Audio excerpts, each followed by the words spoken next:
pueden ser las cuerdas tendinosas, el endocardio mural u otras estructuras.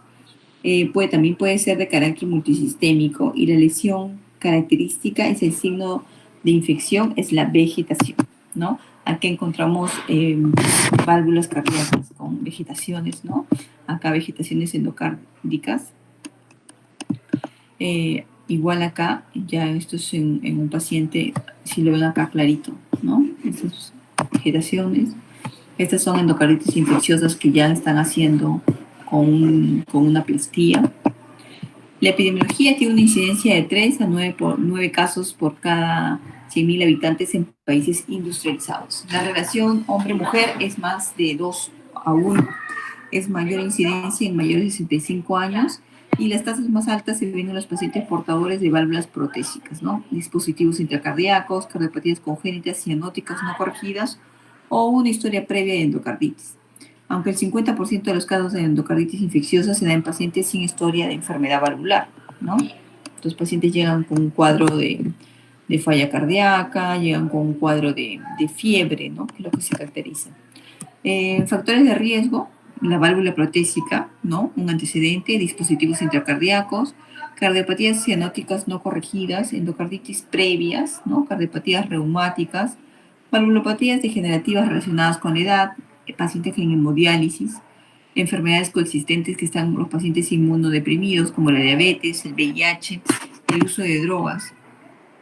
La microbiología, el estreptococo y estafilococo son responsables del 80% de los casos de endocarditis infecciosa con proporciones variables de acuerdo al tipo de la válvula afectada, ya sea nativa, ¿no? O protésica. Fuente de infección, de edad y condiciones coexistentes. El estafilococo es ahora el microorganismo más frecuente identificado en varios tipos de endocarditis infecciosa y el resultado del incremento de estas endocarditis relacionadas a los cuidados de la salud, el descenso de los casos relacionados con el estreptococo oral. Los casos de endocarditis infecciosa con cultivos negativos que también se puede dar, ¿no? En caso de pacientes tratados con antibióticos previamente o la presencia de bacterias de difícil detección. En este caso, las técnicas como la reacción de cadena de la polimerasa, el PCR o estudios microbiológicos altamente especializados pueden identificar el patógeno hasta el 60% de los casos. Los microorganismos más frecuentes son la Bartonella species, la Brucella, la Coxiella, las bacterias del grupo, el HASEC, ¿no? El Haemophilus, el Actinobacillus, el Actinomyces comitans, el Cardiobacterium hominis y entre otros, ¿no? Bueno, la patogenia, sabemos que va a haber un jet de alto flujo al momento de realizarle a un paciente un ecocardiograma, ¿no? El flujo desde la cámara de alta presión a una cámara de baja presión, porque vamos a encontrar unas gradientes de presiones distintas, ¿no?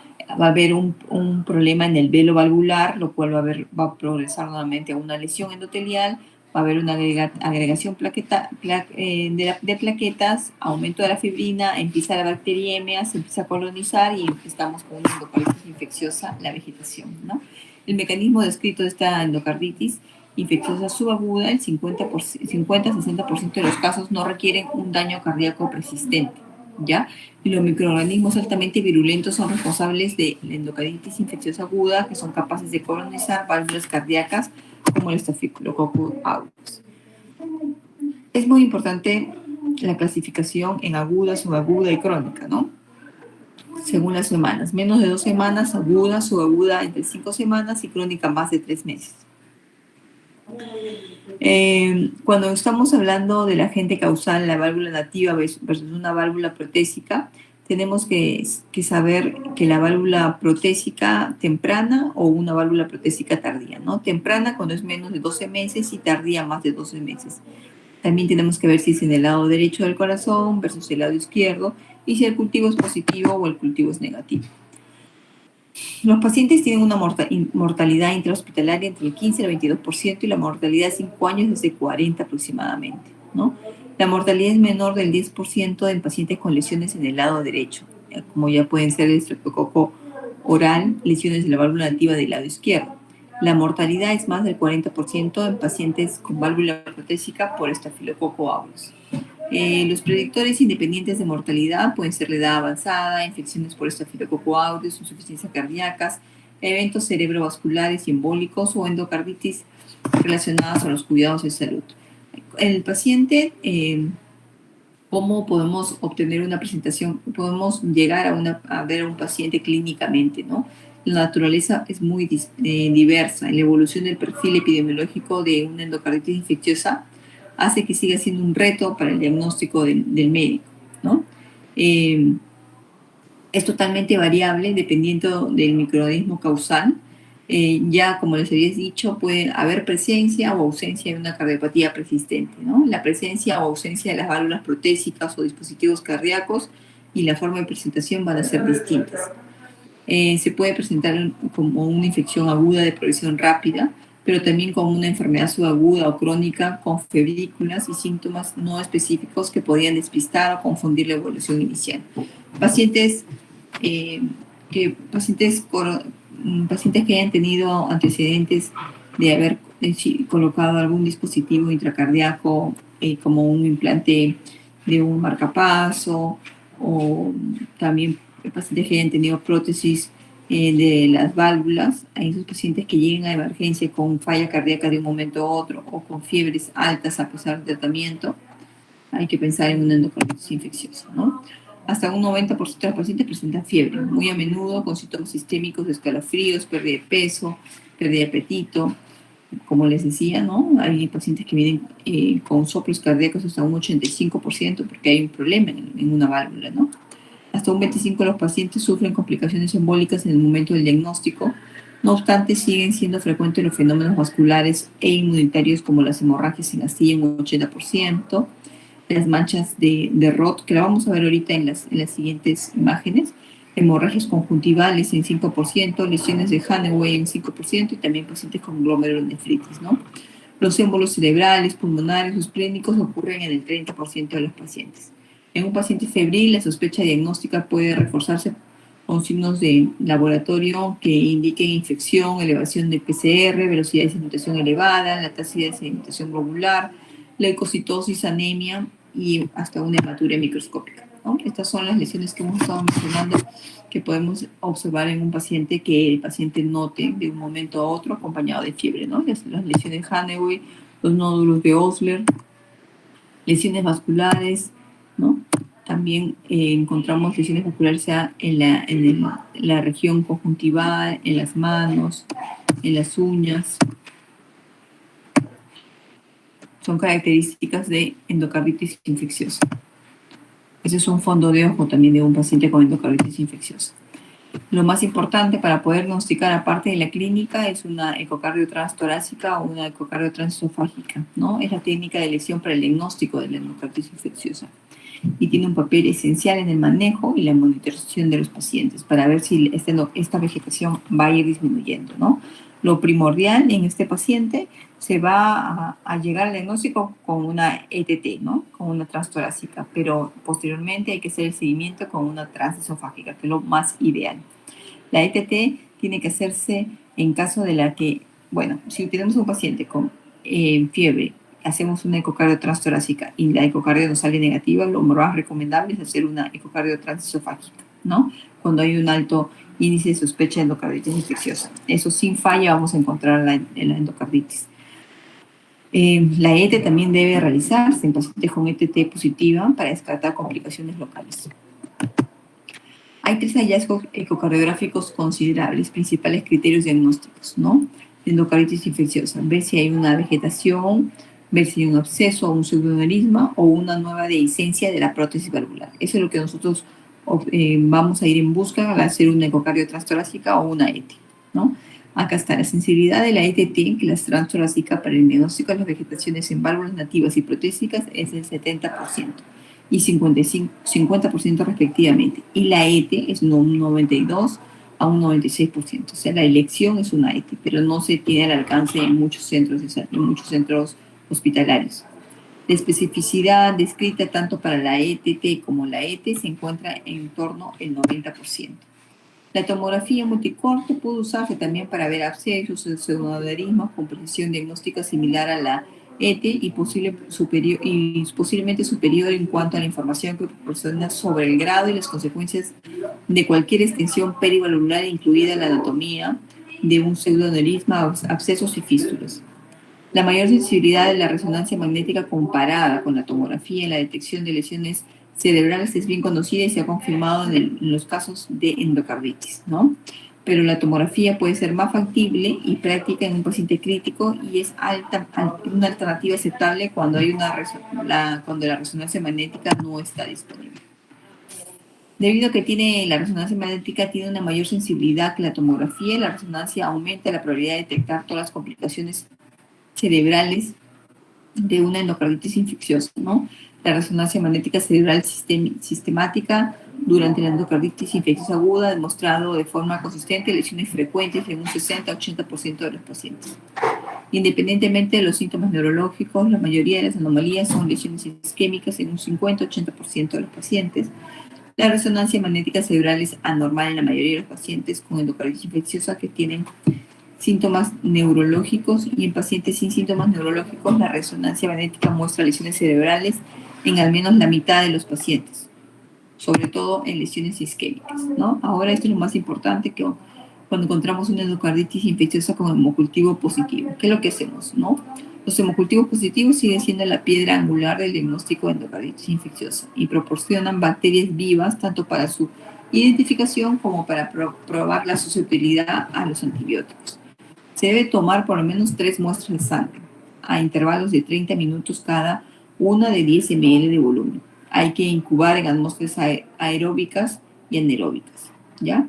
La bacteriemia es constante y tiene 2 implicaciones. No hay motivo para retrasar la toma de muestra de sangre cuando hay picos de fiebre y prácticamente todos los hemocultivos son positivos. Cuando estamos ante una endocarditis infecciosa con hemocultivo negativo, esto puede ocurrir en un 31% de todos los casos de endocarditis infecciosa. Endocarditis infecciosa como hemocultivo negativo suele aparecer como consecuencia de un tratamiento antibiótico previo, por lo que es necesario retirar la terapia antibiótica y repetir el hemocultivo. La endocarditis infecciosa como hemocultivo negativo puede ser causada por hongos, por bacterias de cultivos exigentes, principalmente bacterias intracelulares. Se debe recomendar pruebas serológicas sistemáticas para Coxiella, Bartonella, Aspergillus, Mycoplasma, Brucella, seguidas, ¿no? Y de la Legionella, seguidas de pruebas de PCR para Treponema, Bartonella y hongos, ¿ya? De la sangre. El diagnóstico es histológico también.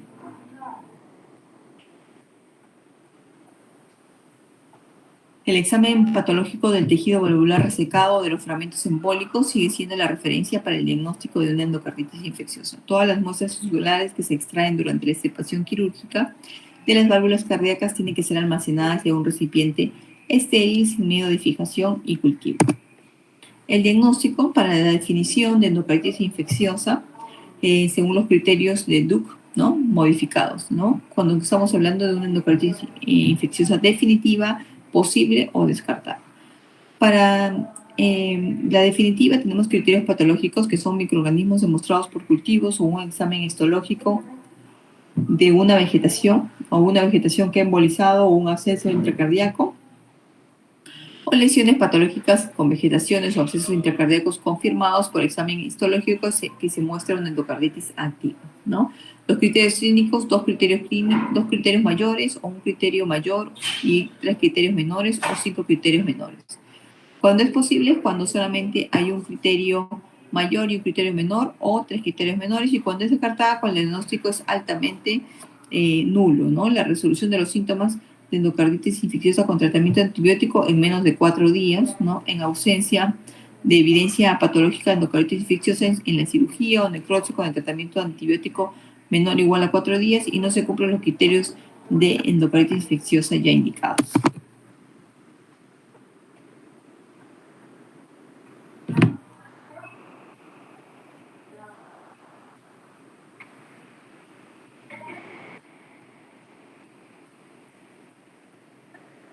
Ya. Las definiciones de los términos usados en los criterios modificados de la Sociedad Europea de Cardiología para la endocarditis infecciosa, estos son los criterios mayores, ¿no? hemocultivos positivos para endocarditis infecciosa, microorganismos típicos compatibles, eh, eh, microorganismos típicos compatibles con endocarditis infecciosa de 2 hemocultivos separados, microorganismos compatibles con endocarditis infecciosa obtenidos a partir de hemocultivos persistentemente positivos, al menos 2 hemocultivos positivos de muestras sanguíneas tomadas con un intervalo mayor de 12 horas, en la mayoría, en 3 o la mayoría de al menos 4 hemocultivos separados, y un único hemocultivo positivo para Coxiella burnetica, ¿no? En los criterios mayores,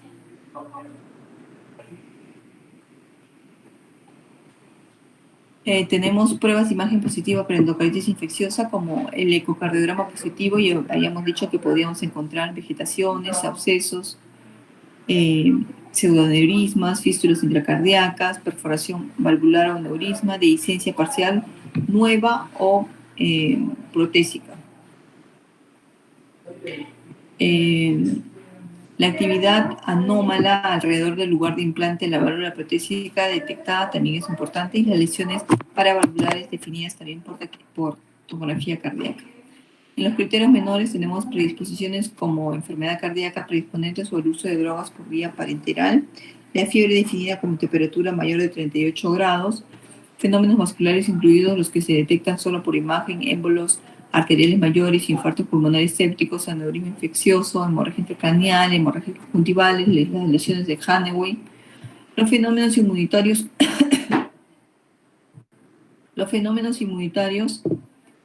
como glomerulonefritis, los nodos de Osler, las manchas de Roth y el factor reumatoide, ¿no? Evidencia microbiológica, hemocultivos positivos que no cumplen un criterio mayor de los que se indican más arriba, o evidencia serológica de infección activa con un microorganismo compatible de endocarditis infecciosa. El tratamiento. Cuando estamos hablando de tratamiento, el éxito del tratamiento de la endocarditis infecciosa se basa en la supresión de los microbios con fármacos antimicrobianos. El tratamiento farmacológico para la endocarditis sobre la válvula protésica es al menos de 6 semanas, ¿ya? Debe durar más. Y la endocarditis sobre válvula nativa, por lo menos de 2 a 6 semanas, es lo mínimo, ¿ya? Acá tenemos el tratamiento estándar de 4 semanas, ¿no? Las cepas de estreptococos orales y digestivos sensibles a la penicilina. Tenemos la penicilina, la amoxicilina, la ceftriaxona, la mayoría de veces empezamos con ceftriaxona. En estos son las cepas de estreptococos orales digestivos sensibles a la penicilina. El tratamiento estándar de 2 semanas ya puede ser de penicilina, amoxicilina, o la combinación de ceftriaxona combinada con gentamicina o metilmicina. Y el de elección, que también es para pacientes alérgicos a los betalactámicos, la vancomicina, ¿ya? Entonces, esto sería en relación a lo que podríamos hablar de endocarditis infecciosa. Lo que tienen que saber es que tienen que ser un paciente que haya tenido factores de riesgo, ¿no? Predisponentes a endocarditis infecciosa, lo que ya hemos mencionado, pacientes con fiebre, con todo el cuadro de malestar general. Hay que tomar un ecocardio transtorácico, y si el ecocardio transtorácico sale negativo, tenemos que pasar a un ecocardio transesofágico, ¿no? Pero empezar ya el tratamiento antibiótico. ¿Ya? ¿Alguna pregunta que tengan, chicos? Ah, no, acá todavía me faltaba, disculpen. Perdón, chicos, acá todavía me faltaba el tratamiento.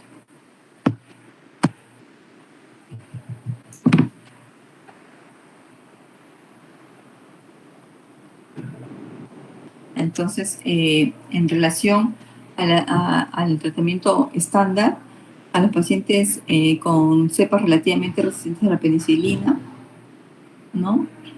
Esto ya lo habíamos tocado, ¿no? Vancomicina con gentamicina, esto sí hemos tocado.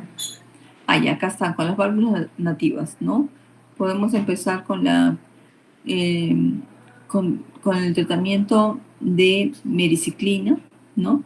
O la clindamicina, o pacientes con vancomicina o daptomicina, con clotrimazole o clindamicina. En realidad yo he visto varios pacientes con endocarditis infecciosas, pero todos los hemos tratado con ceftriaxona, o vancomicina. No hemos ido nunca mucho más allá de eso, ¿ya? A excepción que hayan sido pacientes tratados, que hayan sido ya tratados con estos antibióticos y ya estén resistentes, ¿no? Pero es bien difícil encontrar así ese tipo de pacientes. Sí, ese es el tratamiento que es, ¿no? De elección. La combinación de amoxi, genta, ampicilina, ciprofloxacina, vancomicina con gentamicina, ¿no? Sí, eso es todo. ¿Alguna duda que tengan, chicos? Bueno, el tratamiento de elección de la cirugía, ¿no? Es en pacientes, indicaciones de cirugía, indicaciones de insuficiencia cardíaca, infecciones controladas para prevención de embolias y las recomendaciones en caso de profilaxis, eso sí es importante, ¿no? Se deben considerar profilaxis antibiótica para pacientes con mayor riesgo de endocarditis infecciosa, ¿no? Hasta no tener el hemocultivo, ¿no? Pacientes con cualquier tipo de válvula protésica, incluso que hayan tenido un catéter o en los que hayan usado un tipo de material protésico con reparación de la válvula cardíaca, pacientes con un episodio de endocarditis infecciosa previa, pacientes con cardiopatía congénita cianótica, ¿no? Cardiopatía congénita reparada con material protésico, ya sea fuera quirúrgicamente o percutáneamente, hasta 6 meses del procedimiento, ¿ya? Eso es muy importante. ¿Alguna duda, chicos, que tengan sobre endocarditis infecciosa?